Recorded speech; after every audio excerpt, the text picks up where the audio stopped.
EP. Jayarajan ബി.ജെ.പിയിൽ ചേരാൻ താനുമായി ചർച്ച നടത്തിയെന്ന ശോഭാ സുരേന്ദ്രന്റെ വെളിപ്പെടുത്തൽ തെറ്റാണെന്ന് ദല്ലാൽ നന്ദകുമാർ. തൃശൂർ ജയിക്കണമെന്നത് മാത്രമായിരുന്നു പ്രകാശ് ജാവദേക്കറുടെ ആവശ്യം. അതിനായി എന്ത് ഡീലിനും തയ്യാറായാണ് ജാവദേക്കർ ഇ.പി. ജയരാജനുമായി കൂടിക്കാഴ്ചയ്ക്ക് വന്നതെന്നും നന്ദകുമാർ ആരോപിച്ചു.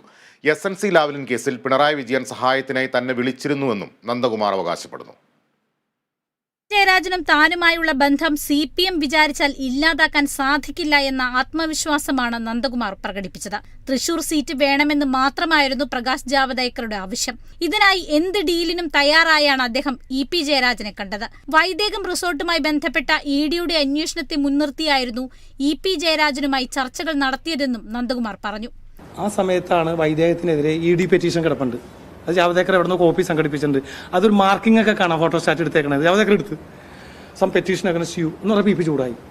ഇ.പി. അറിയാവുന്ന ഇംഗ്ലീഷിൽ പറഞ്ഞു that petition whatever you proceed I'm not bothered. Javadekar ഏക ഡിമാൻഡ് എന്താണ്? ഞങ്ങൾക്ക് തൃശ്ശൂർ ജയിക്കണം, സുരേഷ് ഗോപിക്ക് എങ്ങനെ നേടണം, ഇത് ഞങ്ങളുടെ മിഷനാണ്. ഈ മിഷൻ എനിക്ക് ഡയറക്റ്റാണ് വന്നിരിക്കുന്നത്. ഈ മിഷന് നിങ്ങളുടെ സഹായം വേണം. നിങ്ങൾ അവിടെ CPI കാൻഡിഡേറ്റിനെ മാറ്റി മറ്റൊരു കാൻഡിഡേറ്റിനെ വയ്ക്കുക. എന്ത് ധാരണയ്ക്ക് നമ്മൾ തയ്യാറാണ്. പിണറായി വിജയൻ പാർട്ടി സെക്രട്ടറി ആയിരുന്ന സമയത്ത് അദ്ദേഹം ലാവ്ലിൻ കേസുമായി ബന്ധപ്പെട്ട് തന്നെ വിളിച്ചിട്ടുണ്ടെന്നും നന്ദകുമാർ ആരോപിക്കുന്നു. ലാവ്ലിൻ കേസ് ഉണ്ടാക്കിയത് VSനെ സഹായിക്കാനായിരുന്നുവെന്നും അദ്ദേഹം വ്യക്തമാക്കി. അച്യുതാനന്ദനെ സഹായിക്കാൻ വേണ്ടി ക്രിയേറ്റ് ചെയ്താണ് ലാവ്ലിൻ കേസ്.